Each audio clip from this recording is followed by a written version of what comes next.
welcome to another episode of My Car Shop, episode 20 in the 47 Ford Street Rod Project.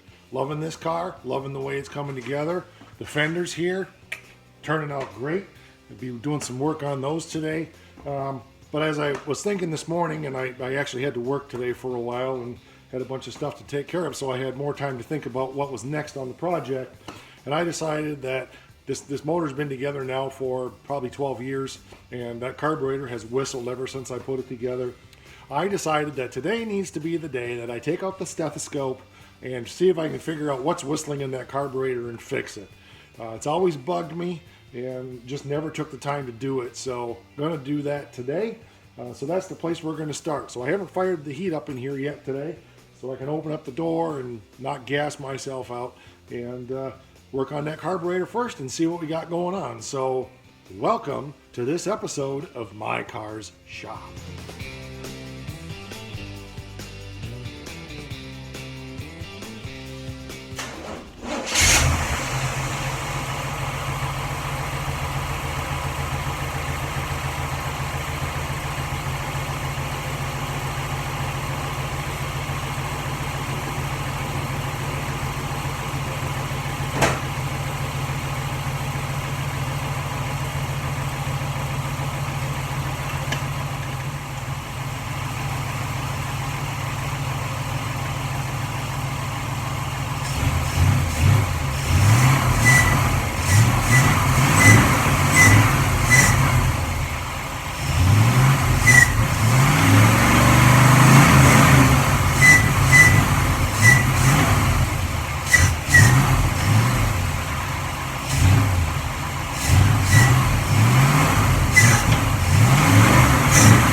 Let's walk you through my diagnostic procedure here. This is a guess at this point. It's unfolding as you watch it.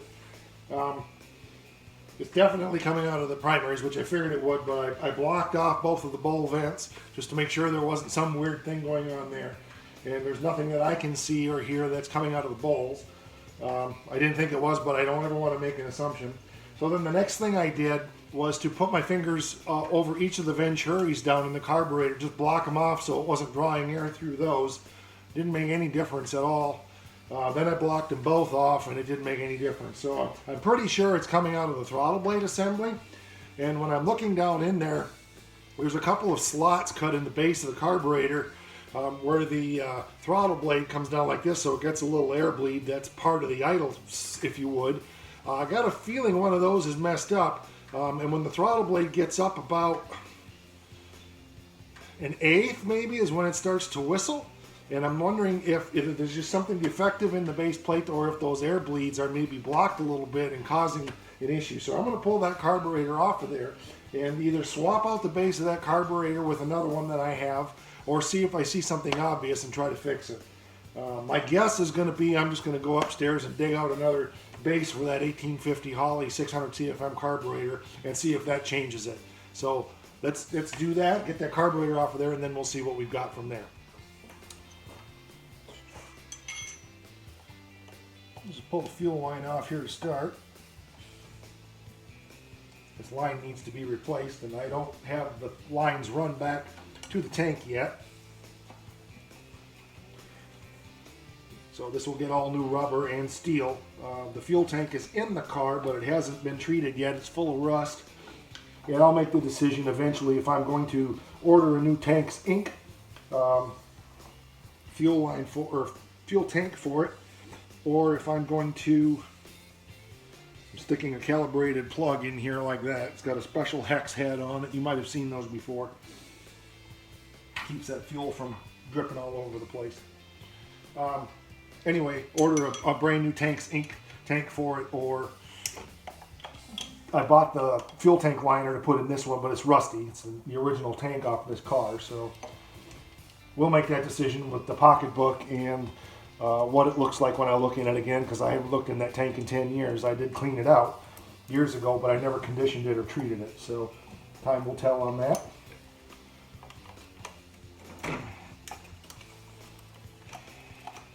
Kind of hate to be redundant on this because I'm going to have to pull this apart when I do the intake, but this is what I felt like doing today. I guess after cleaning on this all day yesterday, I felt like it was a good opportunity to do this carburetor today. So just where my mind was.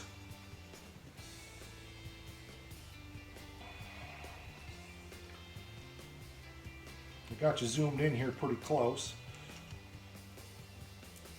so you can kind of see what I'm doing. Not that it's any big exciting thing to remove a carburetor, but oh, I'd forgotten I had made that linkage like that. It was rather clever of me.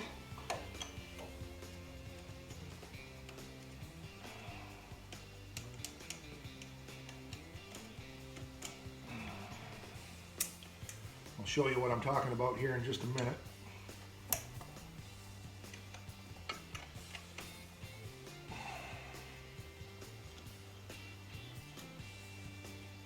When I made this throttle linkage, we should say the cable retainer, I actually made it so that I made this little clippy thing here that holds the cable in, but I made a full banded piece to go across the back of the carburetor. It should come out of there pretty easy since I just put this in here when I did the gas pedal, but it seems to be, oh, that's why. The nut behind the screwdriver wasn't exactly right.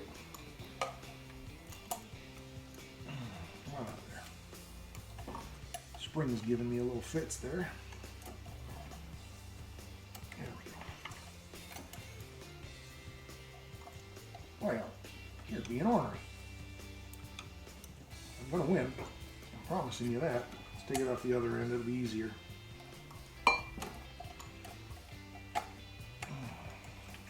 Maybe.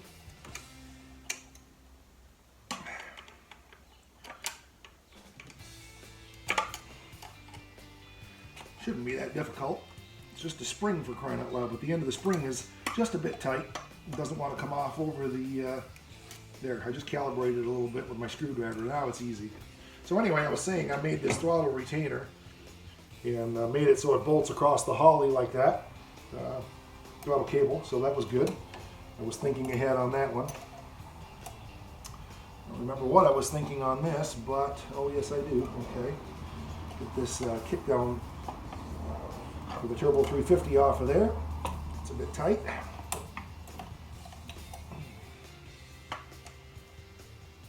Come on out of there. You'd think when you built something you'd remember what you did, but I didn't, so there we go. Okay. Alright, this carburetor is almost free.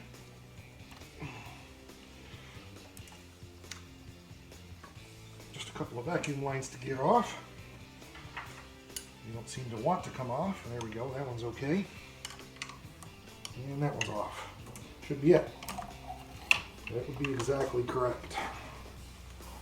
Let's get it over here on the bench. I'm not real crazy about turning this upside down. Let's pick it up this way. Don't see anything obvious. I think in the interest of time, I'm probably going to go and just try a different base and see if that makes the difference.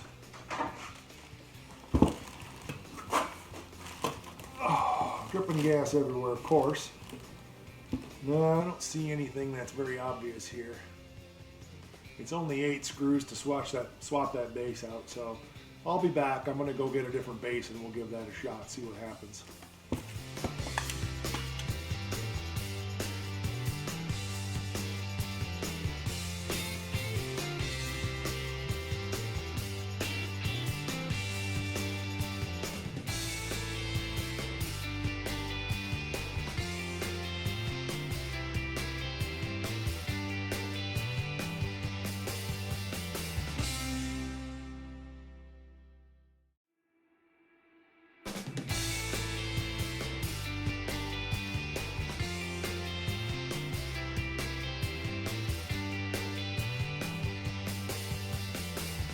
Okay, so I went upstairs and dug out a box of Holleys. I had a couple in there.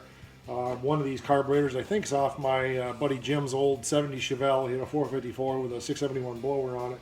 He had a pair of 600 Holleys, and when he started with it, and then he upped it to either 650 or 750 double pumper, so I ended up getting a couple carbs from him.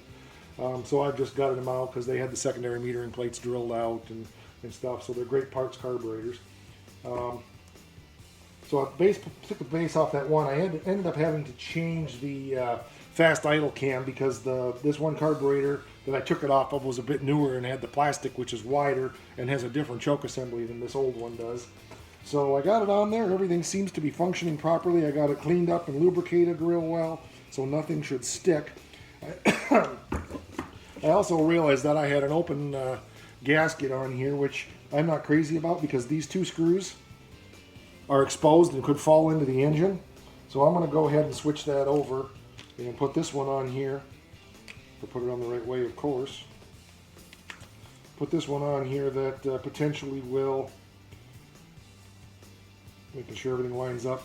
If those screws come loose, they won't fall in the engine. Simple little change, but can save you a couple $1,000. So, you know, just smart.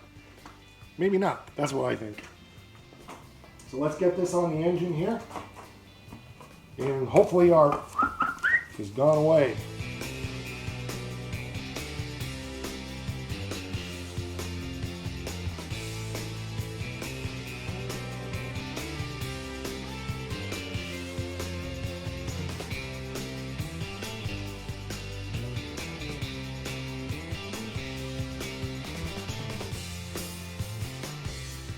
Okay, I got everything hooked up except the kick down and the throttle linkage. I'm going to fire up the fuel pump, make sure we don't have any leaks, and then we'll fire this thing up before I hook the rest of it up, see if it makes any difference.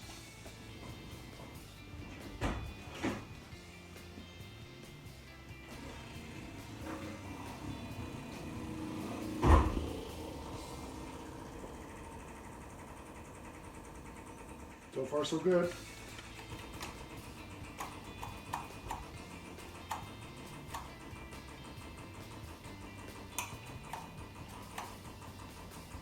Okay, I think we're golden. Let's fire this thing and see what happens. Hopefully there's no fire.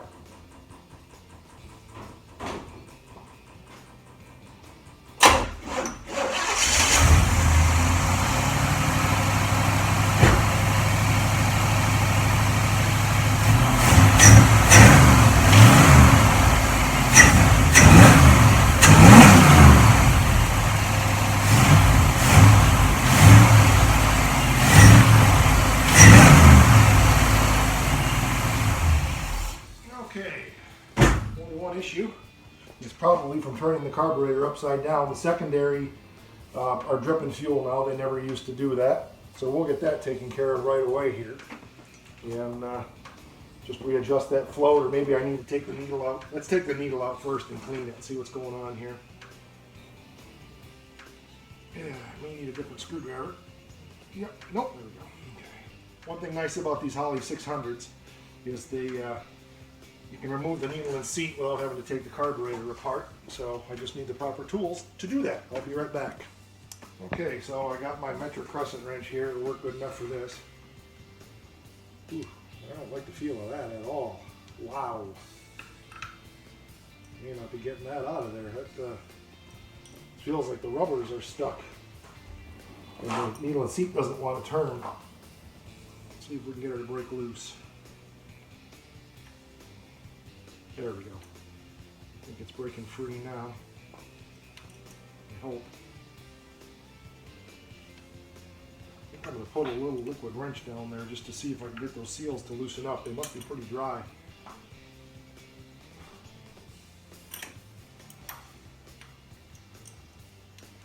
Looks like I can get it in there. Yep. Gotta take this back apart again anyway. Actually, I think what I'm going to do is just tighten it down a little bit and see if that fixes it.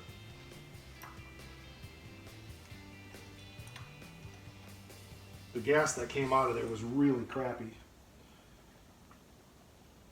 Let's give that a shot and see what it does. If it continues to leak, we'll dig into it further. So I gotta pull this carburetor back off of here again anyway when I do the intake next week. So I ordered the gaskets last night, for the intake so that we can get that off and get it sandblasted. Okay, this is not intended to be a calibrated adjustment. I just cranked it down a little bit to tighten the needle down and make sure it's not going to drip anymore. So let's fire that pump up and see what happens.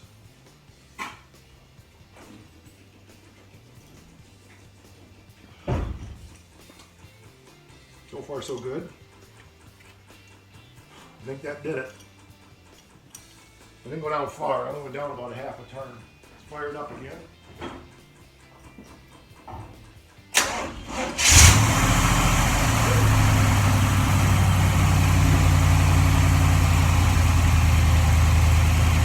That did it.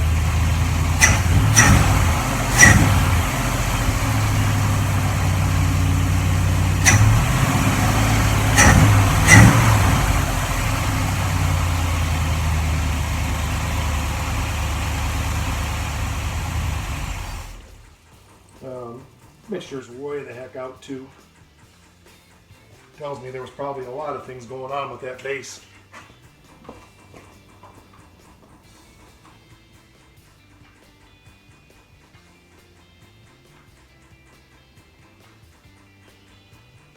No idea why one side was out about 3 turns and the other one was only a turn.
Idling a little high, but I think it's going to be all right.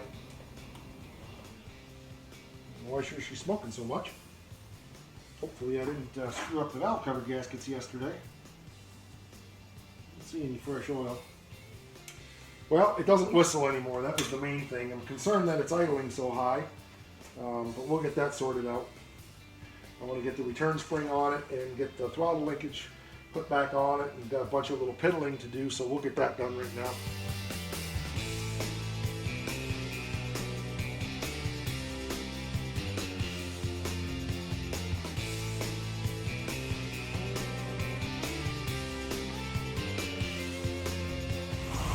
Okay, secondaries were stuck open just a little bit, so that's all that was. Running good now.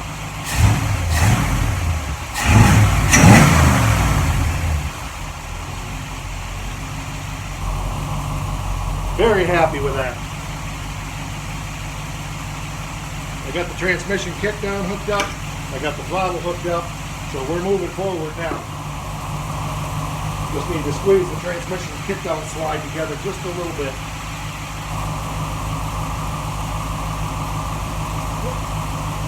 Clear enough. Alright, that's got it for now. Yeah, it's running great now.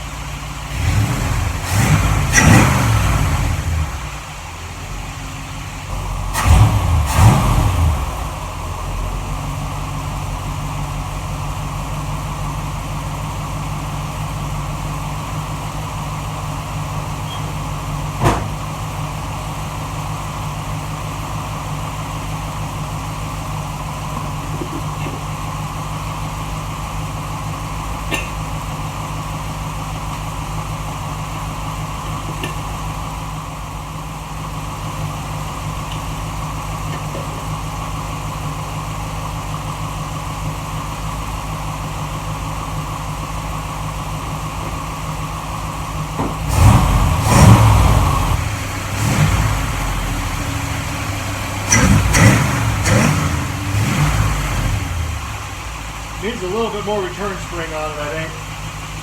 I'll have to add another one in there. Every once in a while I hear a little tick in that motor and I wonder if it's a wrist pin. Shouldn't be. It's brand new pistons.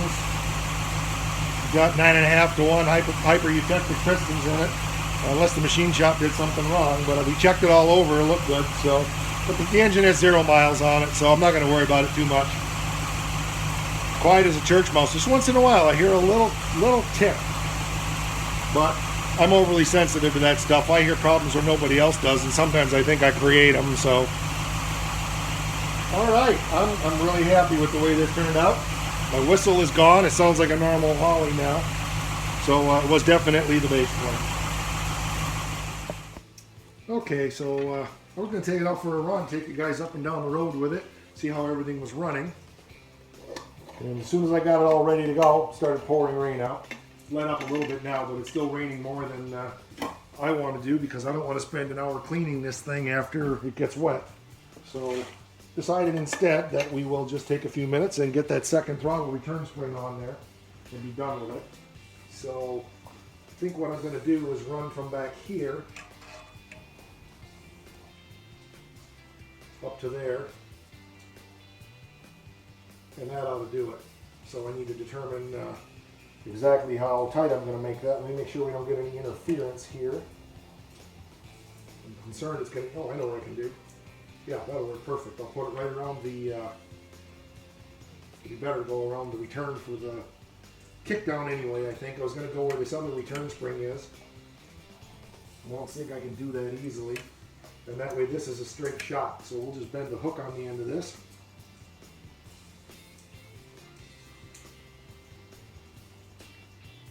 So I'll put this in here like this with a washer between it. And I'll drill a hole. I don't know if you can see that. I'll bring it down here. So what I'm going to do is put a washer in there like there should be to help retain that throttle return or that kick down, and then go down here and put some tension on that, of course, and that will help retain that transmission kick down cable and also give it a lot of leverage on that. So that one up there is just a secondary spring. I'll probably leave that. Looks a little hokey right now, but it'll be fine. So that's what I'm going to do.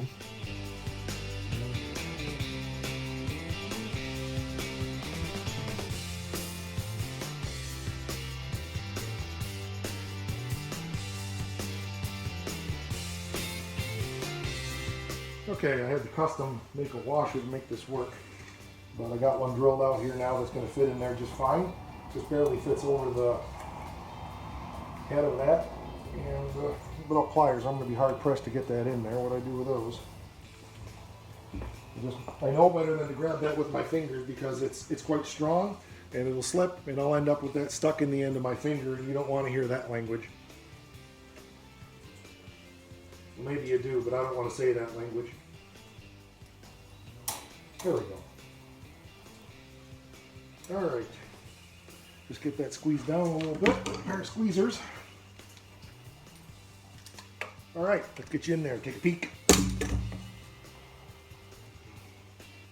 Okay, I got my handy dandy bright light on. So I've got this put in here now. I got a little washer that I drilled out that fits just over that to give that a little bit of freedom between that kick down cable and the spring is just a touch tight, but I'm gonna leave it for now. Got it bent around back there and drilled in, so everything is good. I'm pretty happy with that. Okay, I found what the issue was here. It was bound. Got it fixed now. Just caught on something there, so it's never done that before, but hey, you know, anything that can go wrong, right? So all good now. That's not, it's nice and straight now. I'm much happier with that. Okay, so just taking it for a little putt to see how it's running now after all the work.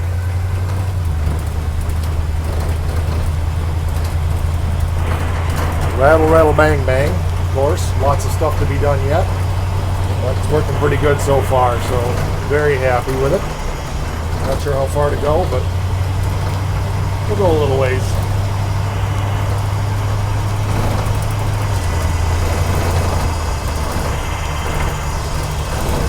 Transmission seems to make a little bit of noise when it's in direct drive, but I'm hoping that's going to go away. Sure don't want to have to pull that thing out. My guess is because the transmission is completely uncovered and there's no insulation, but that's the reason.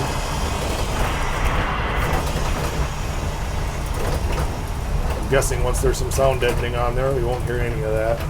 I can't say I've actually sat on top of a transmission before to know what it sounds like.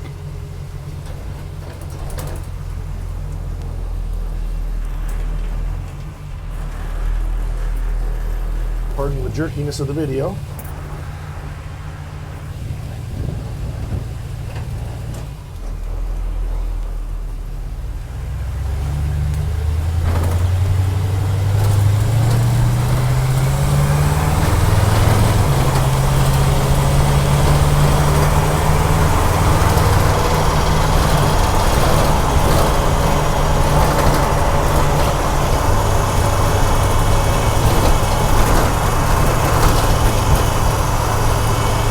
Running great.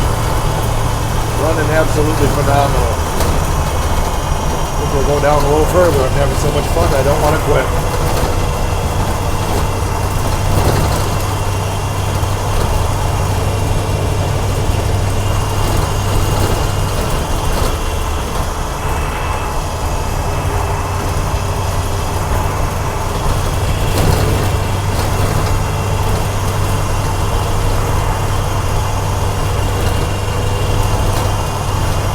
Oh, the thing is running beautifully.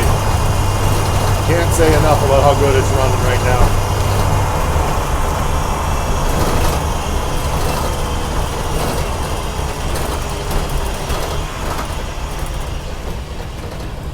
Really need to get some mirrors on this thing.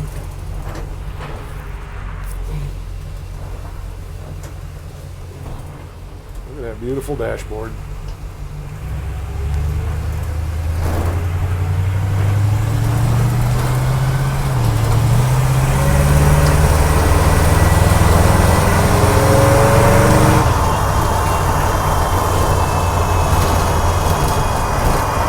Transmission's gliding right down now.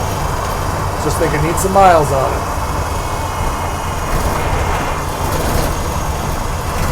Oh, I could drive this up and down the road forever. It's awesome. Temperature's looking good. Oil pressure's looking great. Should. It's all brand new. Just got a lot of rattles. That's because it's not done yet. Don't know how much cleaning I generated for myself, but had to do it.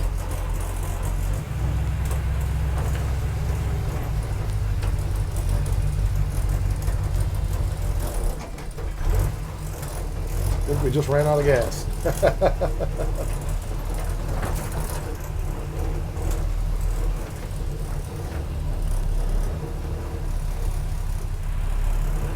There we go. 4-minute ride in the 47 Ford. Awesome.